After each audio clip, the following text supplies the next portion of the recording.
રાજ્યમાં ગમે એટલી મહિલા સુરક્ષાની વાત કરીએ પણ દીકરી છે ઘરમાં જ સુરક્ષિત ન હોય તો અન્ય જગ્યાએ અથવા બહાર જાહેરમાં જાય તો આપણે તેની અપેક્ષા પણ કેવી રીતના રાખી શકીએ કે આપણી દીકરી છે ઘરની બહાર નીકળ્યા પછી સુરક્ષિત છે। કારણ કે જે રક્ષકો છે તે જ ભક્ષકો બન્યા છે ત્યારે સવાલ માનવ મૂલ્યો પર થાય છે અને આવી જ ઘટના બની છે જૂનાગઢના માંગરોળમાં। નમસ્કાર, BS9 TV ન્યૂઝમાં આપની સાથે હું ભગવતી વિશાવડિયા। જૂનાગઢ જિલ્લાના માંગરોળ પંથકમાંથી માનવતા અને પવિત્ર સંબંધોને કલંકિત કરતો એક કિસ્સો સામે આવ્યો છે, જેમાં કૌટુંબિક કાકાએ જ પોતાની ભત્રીજી પર દુષ્કર્મ આચર્યું અને ગર્ભવતી બનાવી। એટલું જ નહીં, આરોપીએ ભત્રીજીના નગ્ન ફોટા વાયરલ કરવાની ધમકી આપી અવારનવાર શારીરિક શોષણ પણ કર્યું હતું। આ ઉપરાંત આરોપી પરિણીત હોવા છતાં ખોટા દસ્તાવેજો બનાવી પીડિતા સાથે લગ્ન પણ કર્યા અને ગર્ભપાત પણ કરાવ્યો। આખરે કૌટુંબિક કાકાના ત્રાસથી કંટાળીને પીડિતાએ ફરિયાદ નોંધાવતા પોલીસ ગણતરીના કલાકોમાં જ આરોપીને ઝડપી પાડે છે। વિગતે વાત કરીએ તો પીડિતાની વાડી નજીક જ તેના કૌટુંબિક કાકા રહેતા લોહીના સંબંધ હોવા છતાં આરોપીની નજર પોતાની ભત્રીજી પર બગડી અને તેણે એકાંતનો લાભ લઈ યુવતીને ડરાવી ધમકાવી તેની સાથે બળજબરીપૂર્વક શારીરિક સંબંધ બાંધ્યા હતા। આટલેથી જ ન અટકતા આરોપીએ યુવતીના નગ્ન ફોટા પાડી લીધા અને ધમકી આપી હતી કે જો તે કોઈને કંઈ કહેશે તો આ ફોટા સોશિયલ મીડિયા પર વાયરલ કરી દેશે। આ ધમકીના ઉથાર હેઠળ યુવતી લાંબા સમય સુધી મૌન રહી અને આરોપી કાકા તેને પોતાનો શિકાર બનાવતા રહ્યા।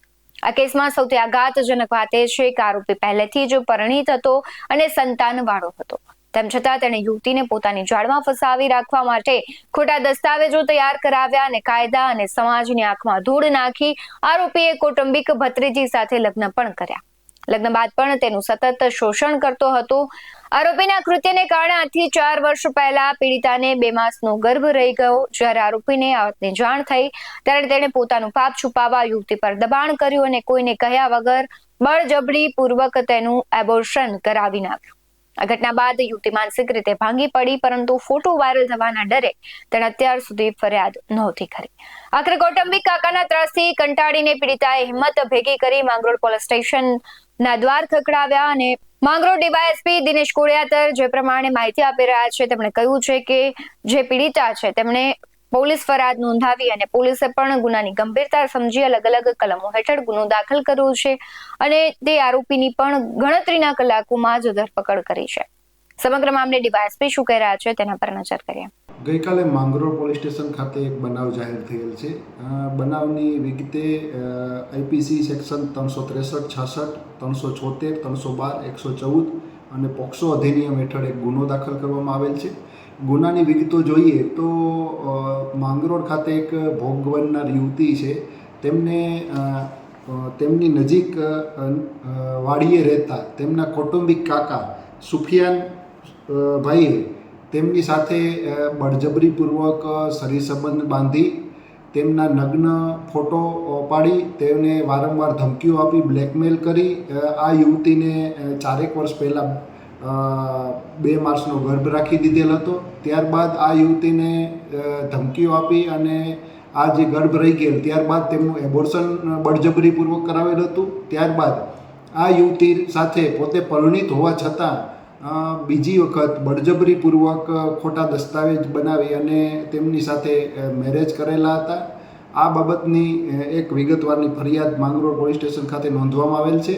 હાલ આ કેસની તપાસ માંગરોળ પીઆઈ શ્રી સંજય દેસાઈ કરી રહેલ છે।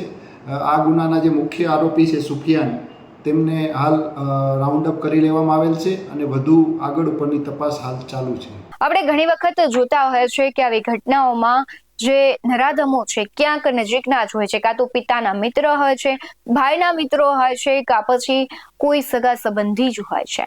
અજાણ્યા એ સમૂહ ખૂબ ઓછા હોય છે, એટલે ક્યાંક સવાલ એ પણ થઈ રહ્યો છે કે હવે દીકરીઓની સુરક્ષા મામલે જો ઘરના જ ઘાતકી બને છે તો પારકાઓ વિશે તો આપણે કહેવું જ શું। જે કહેવાય છે કે સંબંધની સીમા હોય છે તેનું ઉલ્લંઘન થતું હોય છે અને પોતાની હવસને સંતોષવા માટે નરાધમો આવા કૃત્યો કરતા હોય છે। આ ઘટનાને લઈને તમારું શું માનવું છે કમેન્ટ બોક્સમાં જરૂરથી જણાવજો। બાકી આવા જ વધુ અહેવાલો સાથે ફરી મળતા રહીશું। તમે અમારી યુટ્યુબ ચેનલને સબસ્ક્રાઇબ કરવાનું, અમને ફેસબુક અને ઇન્સ્ટાગ્રામ પર ફોલો કરવાનું ભૂલશો નહીં। બાકી અમને અપડેટ્સ મેળવવા માટે આપ જોતા રહો BS9 TV ન્યૂઝ। નમસ્કાર।